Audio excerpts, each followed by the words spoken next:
Support this podcast via our Patreon and get more writerly goodness. Visit patreon.com/nanocast to join up. Welcome to NaNoWriMo Every Month. My name is J. Daniel Sawyer. I'm the author of some 20 books, 34 short stories, and numerous articles and other things, and I am your guide on this journey to use NaNoWriMo to level up to professional output levels. Welcome to Day 17. It's time for another side trip as you're working to get your word count and answer the question I get a lot from friends and fans and the occasional worried onlooker. How do you do this every day? That's a question every writer gets at some point or another. And it's one that comes loaded with a whole bunch of unspoken assumptions. One of the big ones is that writing is some kind of class apart, some kind of special activity that's somehow qualitatively different than anything else, being a secretary, being a construction worker, designing buildings, playing a guitar. And that's a prejudice that comes from the way that we tend to encounter stories in our society, particularly the way we tend to encounter books.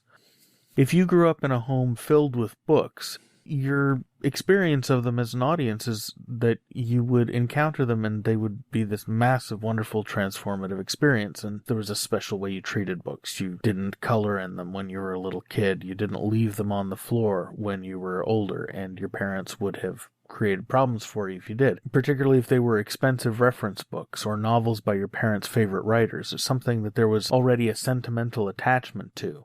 The book itself has a sort of cult object fetishistic status in our culture. That's not necessarily a bad thing. Latter-day post-Enlightenment Western culture exists because of books.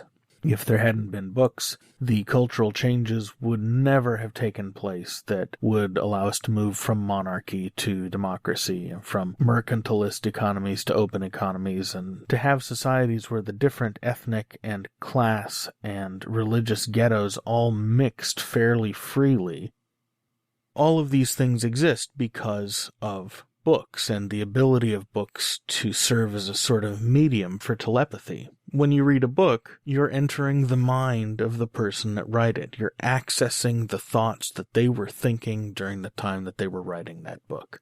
It's the most incredible form of time travel the human race has ever invented, and it's the most intimate form of telepathy that we've been able to come up with. Because of all this, if you grew up in that kind of household, writing will seem to you to be special, and special in an intimidating way. Now, if you didn't grow up in a household that valued books, you would have encountered books in a formal setting, and you would have developed your love of books through perhaps reading them in English classes or during the trips to the library in elementary school.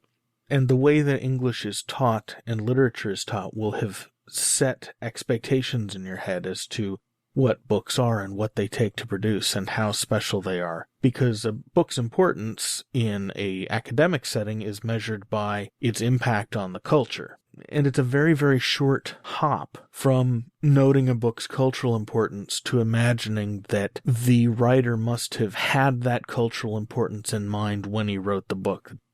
A great example of this is Fahrenheit 451, Ray Bradbury's wonderful book about censorship and book burning and the dangers of media saturation and all that sort of stuff. It was a historically important book. It's one of the things that helped push the Cultural Revolution to the 60s and the free speech movement.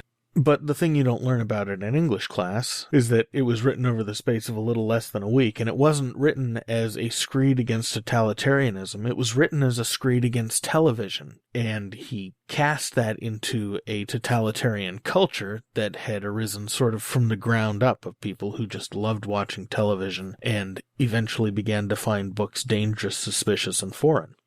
But in a normal advanced placement English class in high school, you spend more time studying that book than Bradbury actually spent writing it. Either way, almost every writer I know, including myself, had this sense when they came to writing that it was sort of this holy activity, a special thing, and a tremendous privilege to even be allowed to do it. And the thought of doing it every day, of making it ordinary, can seem cheapening and intimidating and exhausting just thinking about it. And you get all the classic questions like, how will I keep coming up with ideas? What if I write a bad story? All of these sorts of things are wrapped into the question of how do you do it every day? And the way that you do it every day is exactly what we've been doing here for the last 18 days. You sit down at a keyboard and you type. You write the thoughts that are in your head, you tell a story, and then you move on. And you do it again the next day. The truth is that writing isn't something special in the sense that you think about it when you're first coming to a career in writing. Writing is special. As I said, it's what gave us the Renaissance. It's how cultures continue in the age of the written word. Cultures would continue anyway.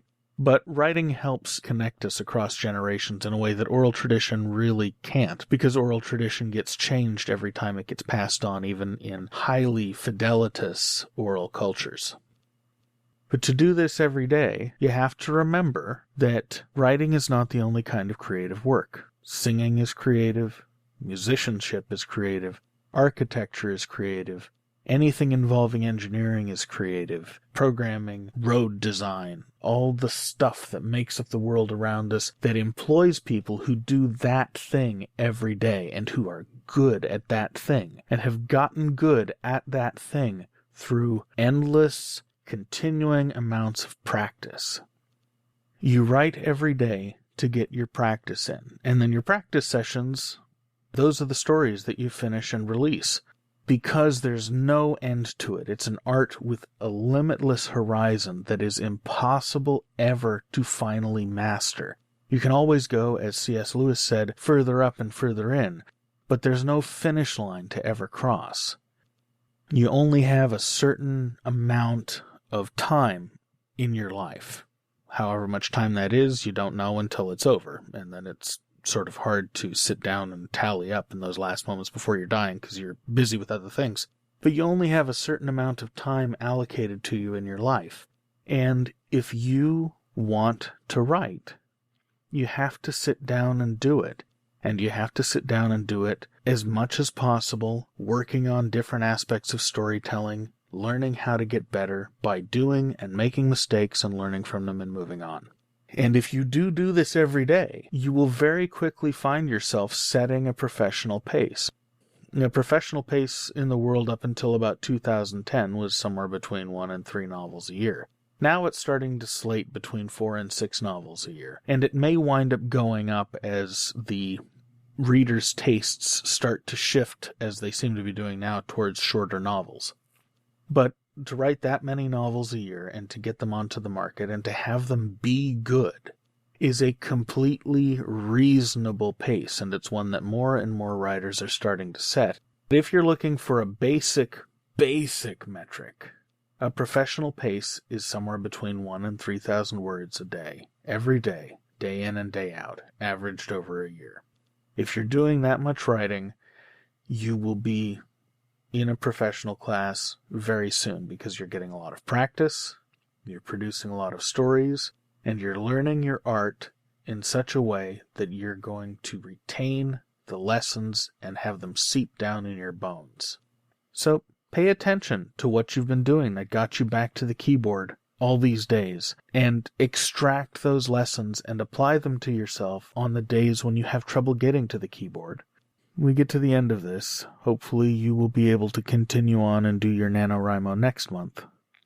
For all of the silliness that surrounds it, and all that a lot of professional writers will tend to sneer at it, NaNoWriMo is an excellent boot camp for learning professional habits that will have you produce at a professional pace that will allow you to make a living or make a life from your writing. I'll see you tomorrow. NaNoWriMo Every Month is written and presented by J. Daniel Sawyer and produced by Artistic Whispers Productions. Visit our website at NaNoWriMoEveryMonth.com and leave a tip in the tip jar to support this podcast. NaNoWriMo Every Month is copyright 2015 by J. Daniel Sawyer and Artistic Whispers Productions and released under a Creative Commons Attribution Non-Commercial No Derivatives license.